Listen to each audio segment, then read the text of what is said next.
What's going on, boys? Today is the big day. The Civic is going out to fab and I can't believe it.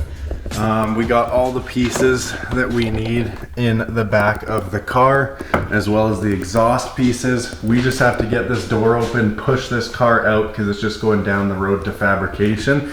But it's finally gonna get an exhaust made. The intercooler piping is gonna be done and this thing's gonna be ready to frickin' rip. I cannot wait. So let's get this door open, let's get the car pushed out. I don't know how much I'll be able to film at the fabricators, but regardless, we'll go over everything when we get the car back.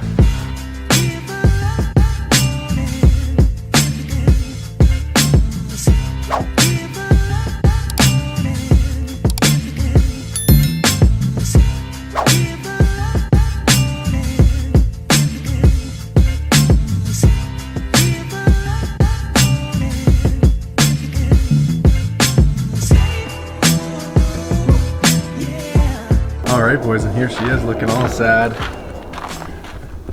Got the parts there, exhaust in the back. The whole turbo set up in an oil pan in here. And then under the hood is so bare.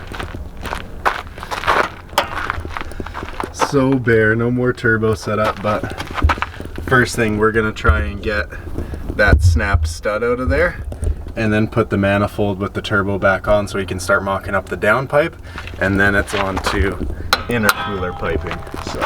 So just to kind of recap what we're doing on the Civic today, the from the turbo down to the intercooler is 2 pipes. He's gonna cut them up and weld them together and turn them into 1 pipe, which eliminates a boost leak spot having a coupler there. So he's just gonna make those 2 pipes into 1 pipe and fit. Then on the opposite side of the intercooler that goes into the throttle body, off the intercooler is sticking up about 1 inch from the intercooler. So he's just gonna cut it, clock it, so it all lines up and everything's good there. He's going to make a down pipe off the turbo to go under the car that's gonna connect. I have a 3-inch mid pipe and a 3-inch S pipe.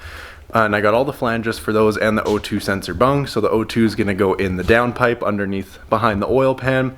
Then it's gonna connect to the 3-inch mid pipe, then to the 3-inch S pipe, and then he's just gonna make a pipe to come out the back. I think there's only a resonator in the 3-inch exhaust I have, so it's gonna be quite loud, but keep in mind a turbocharger actually acts a little bit as a muffler.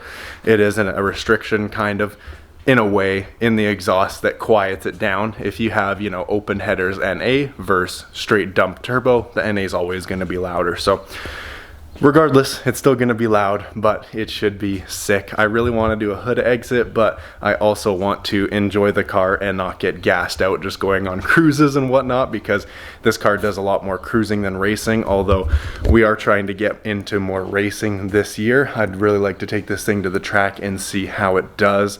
It's not gonna do very well on Nitto Neogens though. I mean, I was spinning 1st and 2nd with it NA, and I'm probably gonna spin all gears with it boosted because it's probably gonna make around 300 or so. But regardless, we're off to the fabricator. I'll get as many iPhone shots as I can for you while I'm in there.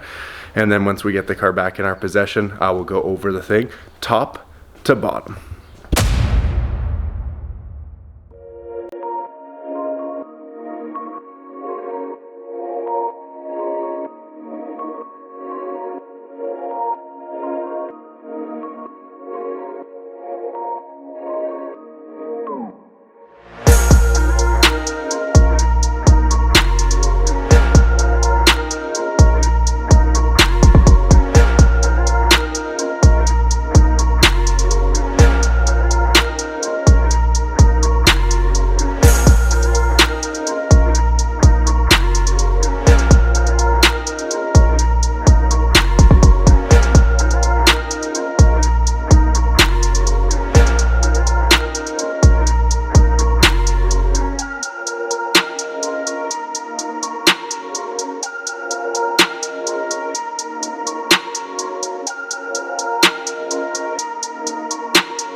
Okay boys, it is a new day and I am here to show you guys the fab work that got done. So in here we have our cold and hot side intercooler piping, one from the intercooler to the intake manifold and one from the turbo to the intercooler. On top of that, we also have our wastegate screamer pipe. All of this we still have to install in next week's video, but we've got our wastegate screamer pipe here. I mean, just look at those welds, man.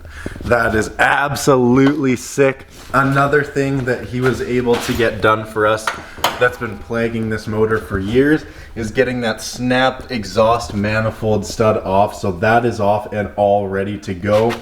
Our downpipe is absolutely heinous, as I'm sure you guys seen in the iPhone shots, but what we ended up having to do was go back around the wastegate into the core support and then go under because there wasn't enough room between the fan and the slave cylinder. So we went around and down and kind of made like a squiggly downpipe. It goes down there and then you can see it right there go to the mid pipe.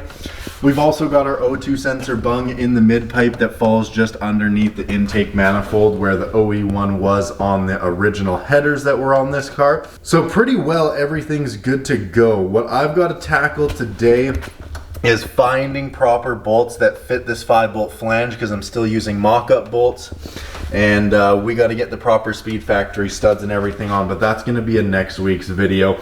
I just more so wanted to show you guys that this car is all fabbed up. You guys already seen pretty much everything that we did with the iPhone shots. There's the exhaust in the back. It's just a straight pipe.